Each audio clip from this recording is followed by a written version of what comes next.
Alright, this is just a little video tidbit. For those of you who don't realize this, Fallout is an American-based game. You can't take it anywhere else. It has to take place here in the United States. That was the whole point behind Fallout. If you actually played the original Fallout, yes, it talks about how the whole world went to shit. It's not like Fallout 3 where the whole world went to shit because America got invaded by China. No, it has nothing to do with China. We had no fights with anybody. Our whole system just went kaput because too many people, not enough resources. That's how the world is going to end. It's not going to end by some meteorite hitting us. Not going to end by some freaking building some star going boom and taking us with it. No, it's going to end because we had too much of a population on such a small planet and it couldn't handle us no more and we killed ourselves. Start fighting over everything. That's how it's going to go. There's not going to be no nuclear, no true war where we're going to like be blasting at each other. And for those of you who realize this, Commonwealth can't take place in Boston at all. So the whole idea that Boston is the next place for Fallout New Vegas, well, not for Fallout New Vegas, Fallout period, won't happen. Boston doesn't have a military base as advanced as all the others in the United States. If anything, the Commonwealth would be based off in Colorado.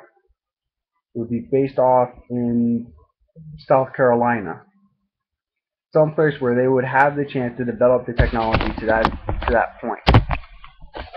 So Boston, no, not gonna happen. And for those of you who've also played the original Fallouts, Fallout 3 and Fallout New Vegas are the shittiest Fallouts you'll ever come across because there's no true adventuring. You only go from one. In order to play to the next city, you have to go and get a new game. That's how the Fallouts for the 360 and the new systems are developed. Yes, they did make it better by adding in the first-person shooter and eliminating the weight to the gear. Well, not the gear, to the ammo. But for those of you who played the original Fallouts, they suck because you have a limited companions. Because in Fallout 3, you could only have like one actual companion, and then you got the dog. That was it.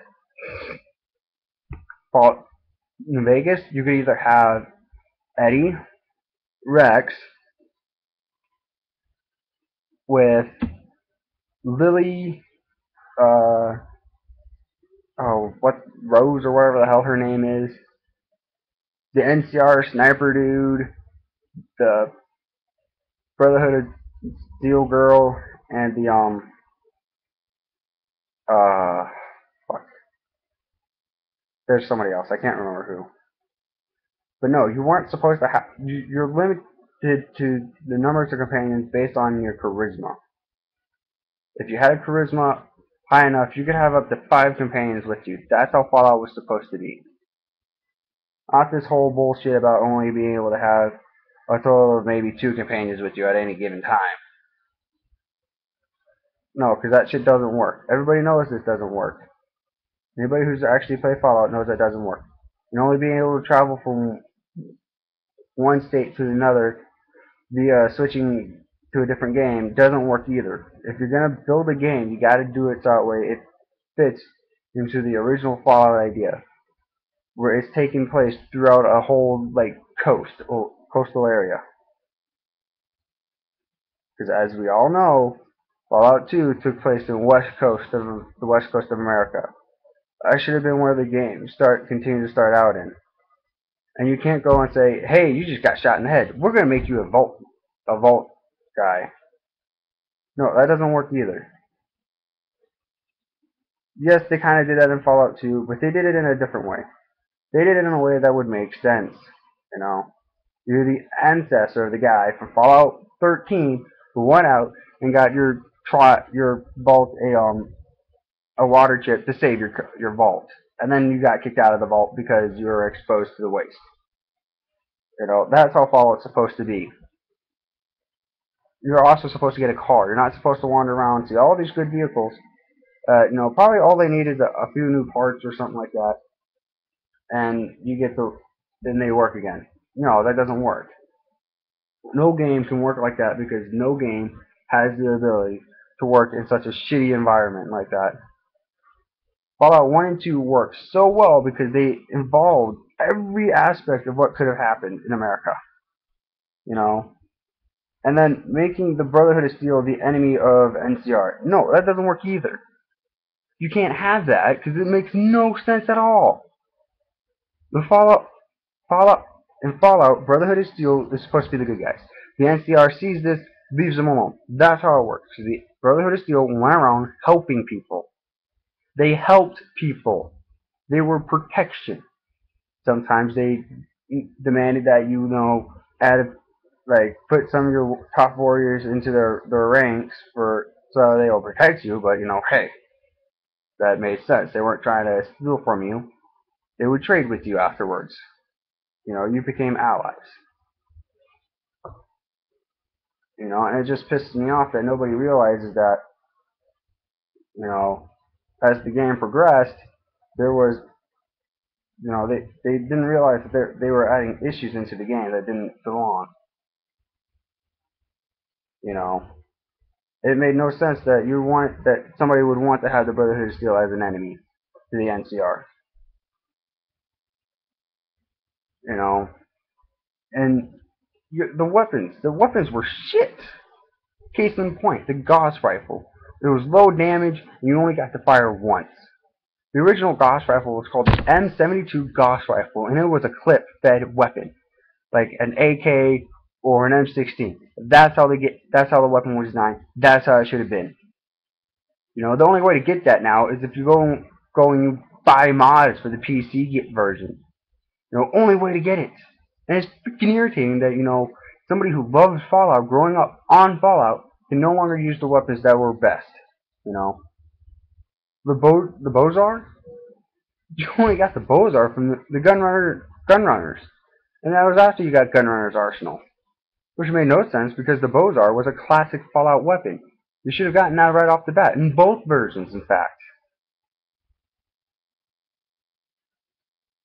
Yes, I'm ranting.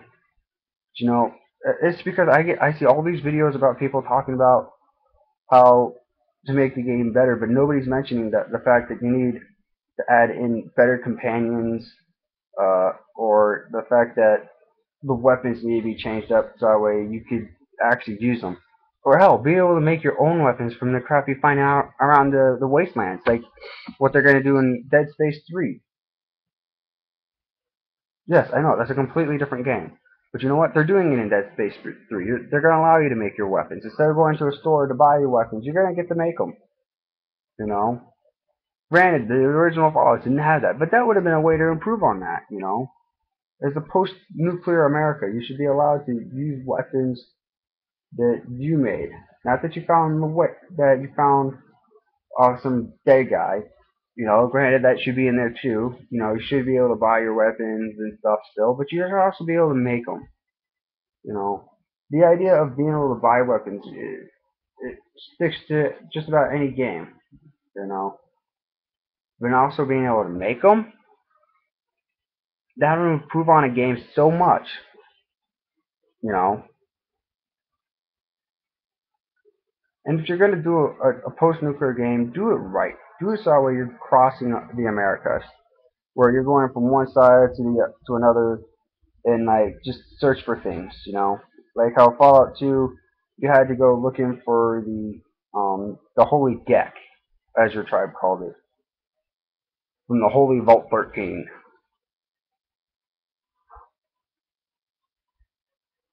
Because of those of you who realized, Fallout had the Gek. You could always get a hold of the Gek by looking for it. And I don't like the new names of these vaults. None of them have anything to do with the actual vaults. They're built underground. Vault 13, when you saw the picture of the vault, it wasn't underground. It was actually in a mountain. And I want to be able to work to have a vehicle. Work to fix it, that kind of thing. Because that would make sense. But nobody sees this. Because nobody grew up the way I did, off of all sorts of different games. I want to actually be able to have races to pick from. I don't want to just be human. and only be able to choose from my gender. In Fallout Tactics, when you did multiplayer, you had the choice of being a super mutant, a deathclaw, a robot, a dog, or a human, even a ghoul. And each one got its own kind of armor. Each one had its own special ability. But I guess the whole Fallout genre died out when they made Fallout 3. Otherwise, people would realize that Fallout 3 is not a good Fallout at all, in any way. It actually sucks compared to the original Fallouts. And Bethesda, if you guys ever see this video, let Interplay make Fallout Online, or do it yourself. For God's sakes, that was going to be the first MMO Fallout game, and you guys fucked it up. You guys said, "Well, no, we're not going to let you do that because we bought out your game." Haha, screw you. That's what you guys did. You ruined the chance for the world to experience a real Fallout multiplayer game.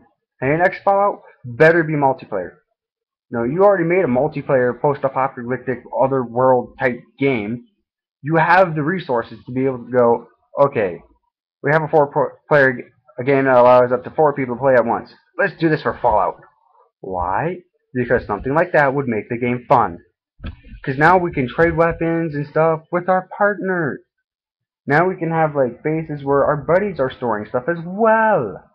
You need to add in the idea that maybe Fallout isn't fun when it's just a one-on-one type game. Maybe we need more to it. And I would love to play a game that allows me to pull in my buddies from, have a drop-in, drop-out type system.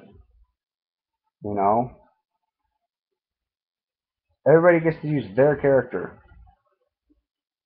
And being able to use your character would make the game fun. So there, I spoke.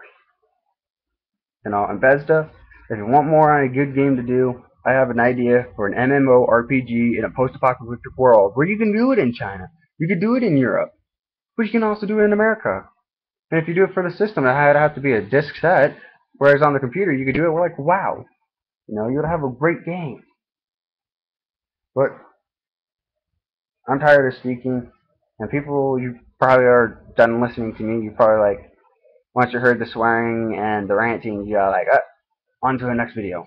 But comment, like, subscribe, I don't know. Send me messages of other ideas you want to hear me talk about. It's whatever, just get a hold of me. I'm always randomly online. So have fun. And remember, Fallout is a game where you could decide to walk up and level your ass up to level 99. I have a character that's level 99 on the original Fallouts right now. I have Fallout 2 with a level 99 character, and that's how Fallout's supposed to be. You're supposed to continuously level up. You're supposed to have that chance to max out all your skills versus just be like, oh, I'm level 45. I can't level up no more, and I only have half my skills even remotely decent. That shit don't work. That don't fly. You can't have that at all. It doesn't make any sense whatsoever. You need to be able to go, hey, look at that. I am level 99. I have all my stuff maxed out. Yay! Let's go to level 100 and then just walk around playing the game right. So just remember, I'm a gamer. I have a box of Sega games, so I know games. See, here, I'll even show it to you.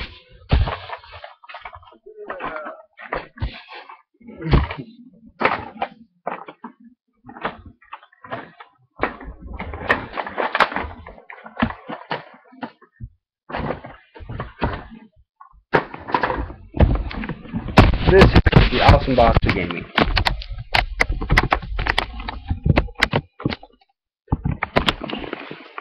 That's the awesome box of gaming. So I know what I'm talking about when it comes to games.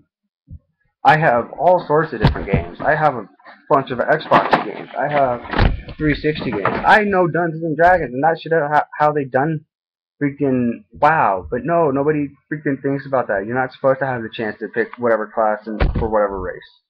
But just remember, I know Fallout. Have a nice night, people.